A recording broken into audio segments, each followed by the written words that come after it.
میر بالاج ٹیپو کی fielding set کرنے والا اس کا جگری یار، اس کے بھائیوں جیسا یار احسن شاہ پولیس کی کسٹڈی میں مارا گیا۔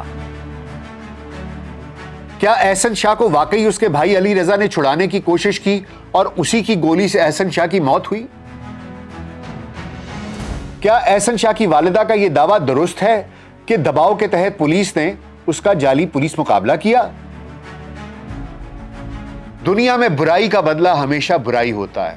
جو کسی کے لیے گڑھا کھودتا ہے آخرکار اس میں خود مرتا ہے۔ احسن شاہ نے جو میر بالاج کے ساتھ کیا آخر میں وہی اس کے ساتھ ہوا۔ ویلسی پوڈ کاسٹ میں ڈاکٹر ناصر بیگ کے ساتھ آپ کی خدمت میں حاضر ہیں۔ السلام علیکم۔ کل رات سے ایک خبر گردش کر رہی ہے اور ایک بہت ہائی پروفائل کیس جسے کہ ہم نے پہلے بھی کور کیا تھا کیونکہ وہ واقعہ بہت دل خراش تھا۔ ایک نوجوان کا قتل ہو گیا تھا۔ واقعہ کچھ یوں تھا کہ لاہور پولیس نے 18 فروری کی رات شادی کی ایک تقریب میں فائرنگ سے قتل ہونے والے امیر بالاج ٹرکا والا کے ہائی پروفائل کیس میں کچھ چھان بین کی اور اس کے بعد اس کے ایک دوست احسن شاہ کو گرفتار کر لیا۔ احسن شاہ کون تھا اور اس کا امیر بالاج ٹیپو کے ساتھ کیا تعلق تھا؟ کہنے والے کہتے ہیں، بتانے والے بتاتے ہیں اور دیکھنے والے یہ قصہ بیان کرتے ہیں کہ وہ دونوں جگری یار تھے۔ احسن شاہ ایک غریب گھر کا بچہ ہے جو کہ اس کے والد صاحب سیاست میں تھے، پیپلز پارٹی سے ان کا تعلق تھا اور جب تک وہ حیات رہے ان کا معاملہ ٹھیک چلتا رہا۔ یہ 3 بھائی ہیں، ایک بھائی کا نام علی رضا ہے، ایک احسن ہے، ایک اور ہے اور شاید ایک بہن ہے ان کی۔ والد صاحب کا انتقال ہو چکا ہے اور احسن شاہ کی پوری زندگی امیر بالاج ٹیپو کے ارد گرد گھومتی تھی۔ اسی کے ساتھ اٹھتا بیٹھتا تھا، اسے اچھے طریقے سے کپڑے پہننے کا، ذرا بن ٹھن کے چلنے پھرنے کا بڑا شوق تھا، جیسا کہ آج کل کے اکثر نوجوان مرد و زن کرتے ہیں۔ اور مشہوری کا بھی بڑا شوق تھا۔ اکثر دیکھا جاتا تھا کہ جہاں پر کہیں کوئی کمبل بٹ رہے ہیں، کچھ اس طرح کا فلاحی کام ہو رہا ہے تو وہاں جا کے تصویریں ضرور بناتا تھا۔ اور اس کو یہ بھی بہت شوق تھا کہ وہ صحافیوں کے ساتھ کھڑے ہو کر اپنی تصویریں بنائے اور خبروں میں رہے۔ اور وہ جو ایک چاہ ہوتی ہے مشہور ہونے کی اور طاقتور ہونے کی، وہ اس لڑکے میں موجود تھی۔ اور اس کا خرچہ ورچہ جو کچھ بھی تھا وہ امیر بالاج ٹیپو ہی اٹھایا کرتا تھا۔ اب فروری میں کہانی کچھ اس طریقے سے موڑ لیتی ہے کہ امیر بالاج ٹیپو کے قتل سے کچھ روز قبل احسن شاہ عمرے کی غرض سے مکہ مکرمہ چلا جاتا ہے اور جب امیر بالاج ٹیپو کا قتل ہو جاتا ہے تو تب یہ وہاں سے واپس آتا ہے اور آ کر ہر جگہ پر لوگ اس کو دیکھتے ہیں کہ یہ ضرورت سے زیادہ غم سے نڈھال ہے، رو رہا ہے، دھاڑیں مار رہا ہے، میڈیا میں بڑھ چڑھ کر بیانات دے رہا ہے کہ میرا بھائی چلا گیا، میرا بھائی چلا گیا۔ تو اس وقت پولیس کو ذرا زیادہ شک ہوتا ہے اور وہ اس کی کالز ٹریس کرتے ہیں۔ تو انہیں یہ علم ہوتا ہے کہ احسن شاہ امیر بالاج ٹیپو کے ساتھ اس سارے دورانیے میں رابطے میں تھا اور ساتھ ساتھ امیر بالاج ٹیپو کے ساتھ ایک طرف رابطے میں تھا اور دوسری طرف ایک اور ان نون نمبر کے ساتھ یہ رابطے میں تھا۔ بہرحال پولیس کو تانے بانے بننے میں زیادہ دیر نہیں لگتی اور وہ یہ سمجھ جاتے ہیں کہ احسن شاہ نے بیسیکلی امیر بالاج ٹیپو کی فیلڈنگ سیٹ کی اور اس نے ٹپ آف کیا اور اس پورے پلان میں وہ شریک تھا۔ ایک خاندانی دشمنی ہے جس کا کہ یہ چوتھی نسل تھی جو اس دشمنی کی بھینٹ چڑھی ہے۔ اس میں ملزمان بٹ فیملی ہے، تیفی اور گوگی بٹ، جو کہ پہلے بھی مطلوب تھے۔ ان کی ساری کہانی کیا ہے کیا نہیں ہے یہ ہم ابھی آپ کو آگے بتائیں گے، لیکن اس جرم میں کہ اس نے مدد کی اور ٹپ آف کیا اور وہ ساری فیلڈنگ کروائی اور منصوبے میں یہ پورا شامل تھا کہ امیر بالاج ٹیپو کو قتل کر دیا جائے۔